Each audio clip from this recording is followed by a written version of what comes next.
Perception is everything, and it is so important because it literally shapes and creates our entire reality.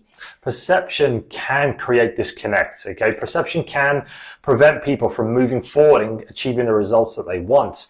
And they do this by just assuming something is hard, okay? Oh, I can't do that because it's too hard. And when this happens, most people go through the whole life not achieving the results they want in the realms of health and wellness, or pretty much anything, any goal that they have within their life, don't they? Exactly, and like it's hard is just one example, right? But it's just a very common example that we tend to hear. It's like, why haven't you achieved it before? Because it's too hard. It's like, well, that's a matter of perception, right? We can talk about that and probably shift that a little bit. So what is perception and how is it created? Basically, our perceptions are created when we sense the world around us, right? We have all this information surrounding us, and when it kind of comes into our senses, we start to attach our own meaning to it, don't we? So, for example, if you smell your favorite food cooking, you have this little response inside. A physical response happens, an emotional response happens. If you see your best friend in the street, an emotional response happens, doesn't it? So whenever we sense things, we then attach our meaning, because the same is true if we see something we dislike. If you smell a horrible smell, it creates that horrible feeling inside, right? Or if you see maybe something that's not your best friend in the street, somebody that you're not a fan of, right? Maybe that would provoke some emotion for you as well. So it's always created by how we are attaching our meaning to our reality outside of us. So think about if you took 10 people and those 10 people experienced the same experience, okay? They saw the same thing, they experienced the same, they're looking at the same thing, but they're all going to come out with 10 different perceptions. So take you guys watching us right now, you all see myself and Charlotte talking to you about perception. So you were saying the same message, but all of you are going to come away with something different from it. You are going to perceive it in a different way. You'll be looking at something else, potentially. Yeah. You'd literally just take the scenery in, the clothes that we're wearing versus what we're saying. Some of you will hang on to every word, right? Because you're challenging your own perceptions. Exactly, and you're all going to come away obviously with a different outtake from it. So let's go back like hundreds of years ago when a majority of people in the world thought the world was flat. Okay, and then science came out, obviously all this new information to prove, to kind of disprove that and say the world is round. And now all those people before who believe the world is flat, a lot of them now believe the world is round. And you still got some people who believe the world is flat. And that's not right or wrong. That's just the information that you as an individual are taking in, and you're perceiving that information as the world is round or the world is flat. Okay, it's not good or bad, it's not right or wrong. It's just how you perceive that information, that reality, isn't it? It is. Listen, let me give you a really kind of silly personal example of mine from when I was a kid, right? So I always had this thing where I wouldn't eat anything that ended in Erry, right? E-R-R-Y. Like I wouldn't eat it because I'd had a couple of experiences where I think I'd eaten a berry or a cherry or something and I obviously didn't like it. I'm talking like a little kid. And I just had this association attachment with anything that ends in Erry I'm not going to like. So I didn't even bother trying it. This stayed with me for a while, right? So it was like one of those aha moments growing up, I think, for me. I was like, actually, that's really nice. I like strawberries. And it's like, that ends in Erry. And I know that sounds really, really, really silly. But it's how we create perceptions. We generalize things and we put things in the same boat when actually they might not belong there. And that is actually really, really how we perceive everything. Is we live in a memory bank of what we think we like or don't like, or what we think is right or wrong. And we literally go into this like known paradigm. And when something is happening with us or in and around us, we sense something, we have like this little checklist that goes in our mind. It's like it goes to our memory bank and says, have we experienced this before? Yes, ding, this must mean this, right? If it hasn't happened before, then whoa, now you get a new experience. Now you're not necessarily living from a known paradigm anymore. Now you get to shape and create new ones. And we all try to make sense, okay, of anything that we do, to also that creative perceptions, but we see things that might not be there, and we delete things that are there. So a good example is that exercise is hard, or certain exercise is hard. So you might have never done a certain type of exercise before, but because you've seen it someone else do it, you've seen it on TV or you've heard about it, and someone said something about it and say, oh my God, this is like the hardest thing ever. You build this perception up that it's hard, even though you've never tried it before. So you delete the fact that actually it could be easy, and you distort it and use it to fit into kind of your model of the world, and that becomes, oh, exercise is hard, or this exercise is too hard for me to do, so I'm not going to do it. Okay, and another classic example is healthy food is bland. I've heard this so many times over the last 2 decades from clients, from my family, from people. I believe this, right? Yeah. I think it's partly because I think it did used to be, and I still believe that it did used to be, and it's only lately we've got more creative in the last like 10, 20 years with healthy foods, right? Yeah, I get it. That's perception. You get perception, and it's like to make foods taste nice, spices and sauces, they've been around before we were even born. So the ability to create like good, tasty, healthy food has always been there. Yeah. It's just that obviously we've deleted things, we've distorted things, and we've created our perception based on maybe diets we've tried or people we know who've tried bland, very boring diets, or what we've read, other people's experiences from healthy eating, that it's bland, it's boring, and you're not going to enjoy it. So what happens is you perceive it as that, and that's the experience that you get. That's no longer attractive You're associating it with like pain or missing out on something really good. Definitely. And back in the day, a long time ago, I used to perceive things very, very black and white. So there was a right and right. Everything was right and wrong, and I knew what was right. So from my experience, what I knew about food, knew about nutrition, exercise, recovery, all that was just everything. Was right. Not even outside of wellness. This is what he was like, right? Everything was right or wrong. It's like, no, that's incorrect. Exactly. It could be anything. So it could be something out in the street. So basically, what I learned, all the information that came in, I thought, okay, to me that's right. That makes logical sense to me. So that must be the only way. And when people used to challenge that or provide opinions that didn't match my model of the world, I used to become really frustrated, annoyed, and going like, what are you talking about? I said, no, that's not how it's done. This is how it's done. Okay, and it took me a while to realize that there is no right or wrong. Okay, it's basically the way I do things, or what I believe is my perception of what I've learned and the information I've taken in. And when that stopped serving me, that's when I started to change things and flip it and open up a little bit more and create new perceptions. Yeah, and you're not alone with that, right? Yeah, everybody goes through this at some stage. It's just at what stage. And the thing is, most people are living within perceptions that they're not really that happy with. And then they complain about it when actually they could do something about it if they wanted to, right? So that's where it becomes an opportunity. Because you see, everything that we kind of think and perceive is kind of based on our past experience, isn't it? So our perceptions are based on how we've grown up, how we've been conditioned, how that relates to our adopted personality and how it fits into us without regards to our identity. But it doesn't mean it's true.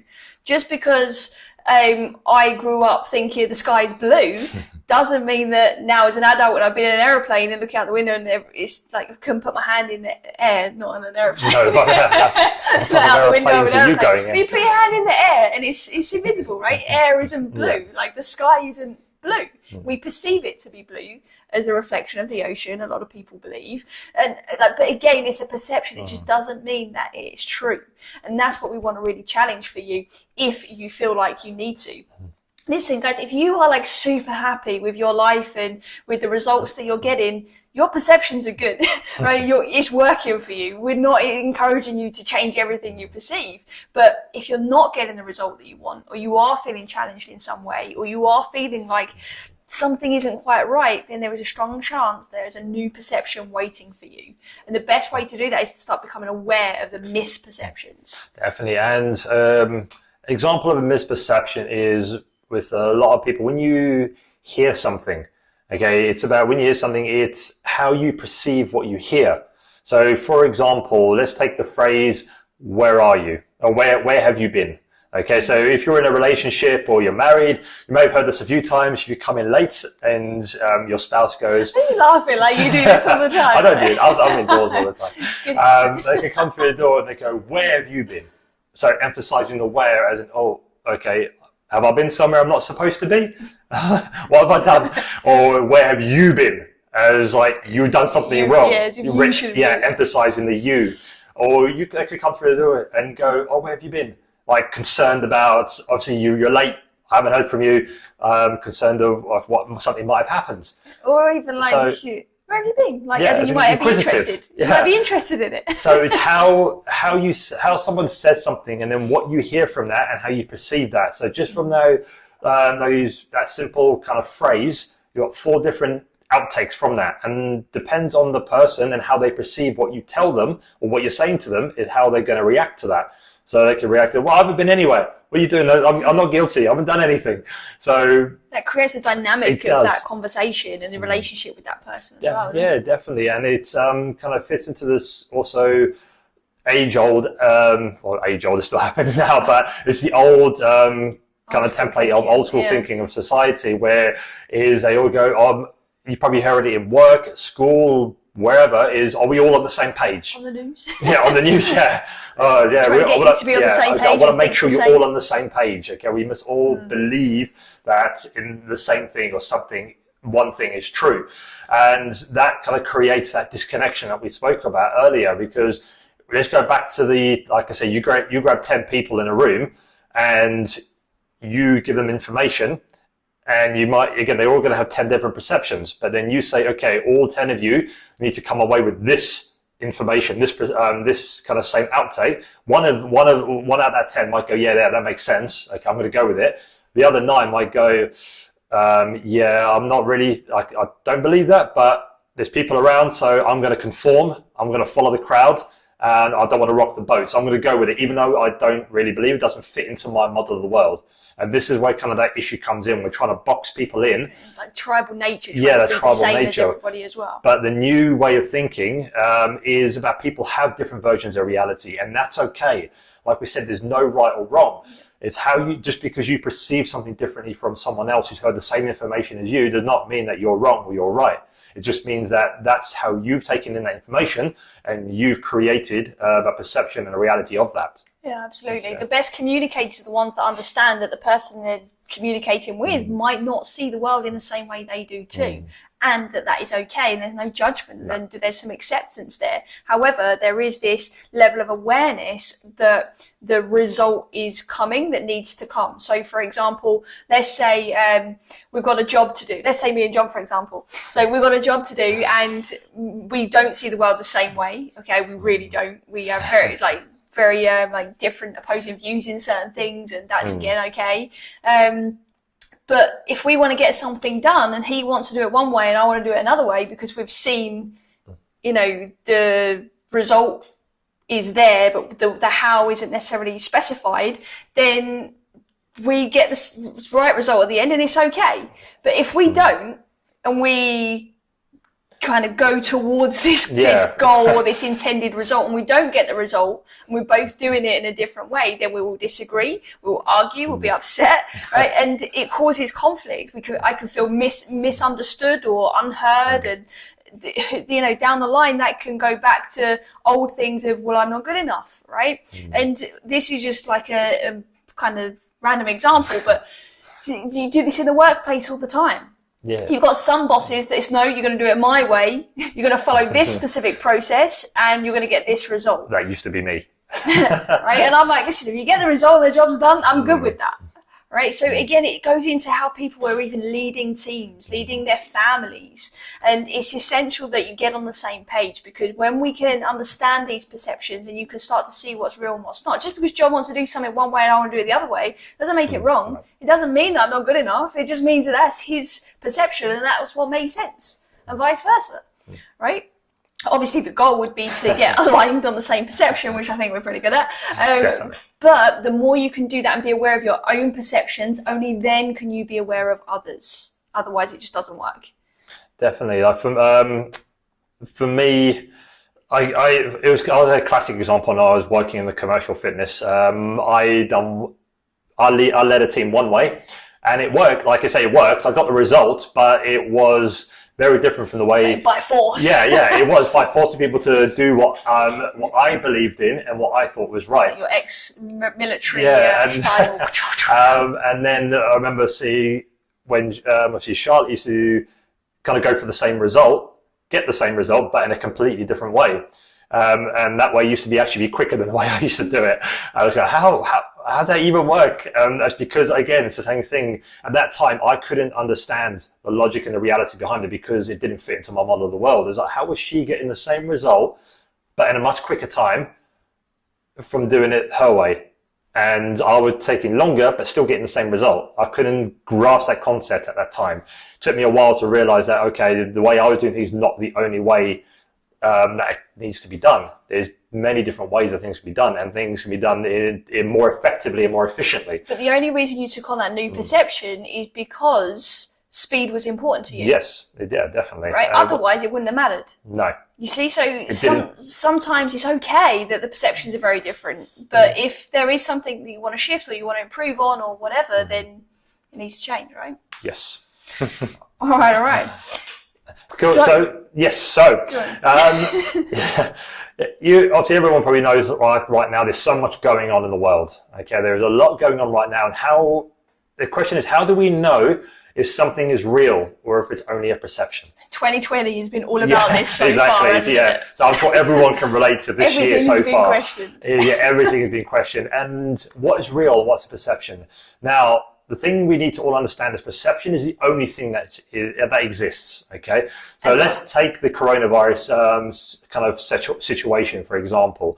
You've got a lot of people on one hand who are freaking out or stressed about it, paranoid about going out, obviously and catching it and something happening to them. And then on the other hand, you've got a lot of people who it doesn't faze them at all. They're not stressed about it. They're fine about it. They know it's there, but they're not worried about it. They're going out, they're doing things. They're not paranoid about catching it.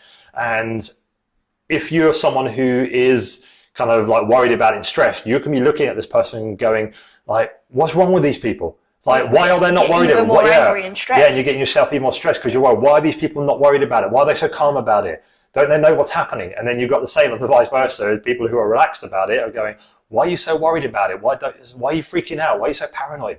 And because you've got two different perceptions of the same experience. And again, it's not right or wrong. It's just how that information has been taken in and that person has decided to perceive that experience and create that reality. And there's nothing wrong or right about it. It just is what it is. And we would challenge you to think, what's serving you? Yeah. Right? What's serving you about your perception right now? Are you feeling okay? Are you good? Are you happy? Feeling fearful? Are you happy? Because if you are, then cool, you carry on. Right? As long as ideally it's not affecting others. But the idea here is if you do not want to be feeling a certain way, or you don't want to be experiencing life in a certain way, and we're not talking about coronavirus now, we're talking about anything, right? We're talking about your perceptions. If something in your life isn't working, then we challenge and invite you to think about your perceptions and challenge your perceptions so that you can actually start living the life you want to, rather than one you think only exists somewhere in the future, if at all, right? So the easiest way to do this is by zooming out and looking at the big picture, first of all. First of all, you've got to just step outside of the picture frame of your life and just kind of zoom out and just visualize what is your life looking like, and then focus on what are the senses in that moment. What are the senses that are literally only there?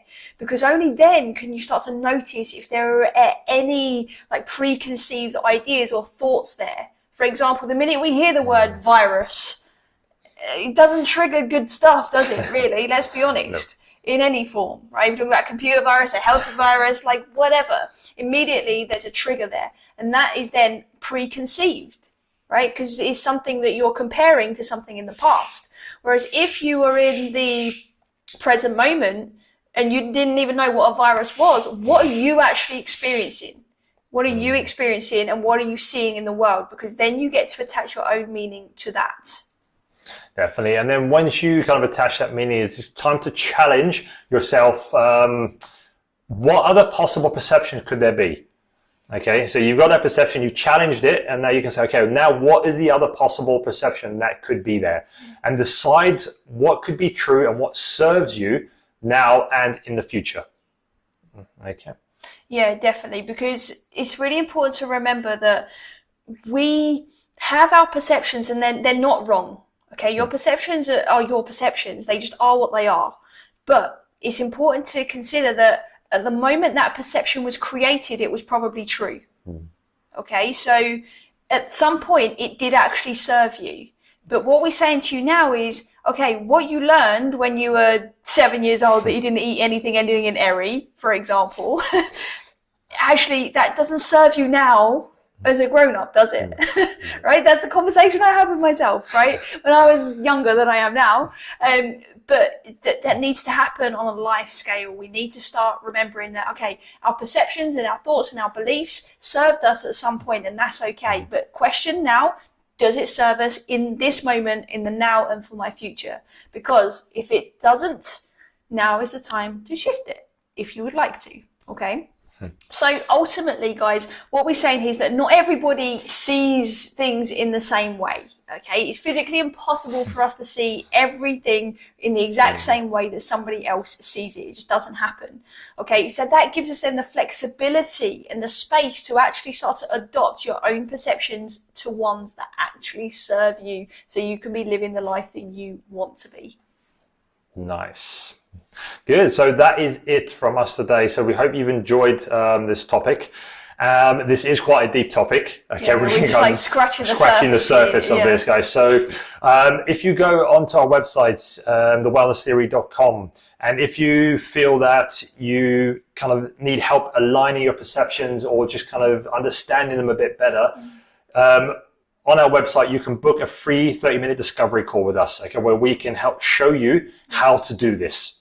Okay, so don't be afraid. Get on there, thewellnesstheory.com, book your free discovery call, and we can see, so we can provide you with the how in aligning up with your perceptions. Definitely, because sometimes, you know, we said like to challenge your perceptions, you've got to zoom out and look at the big picture. Sometimes we need a bit of support in doing that, and that's okay. All right, and that's the idea. Is here we're here for you to help you, and just to answer anything you have, really. So you're welcome to do that. Definitely.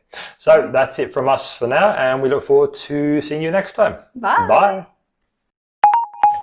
Bye.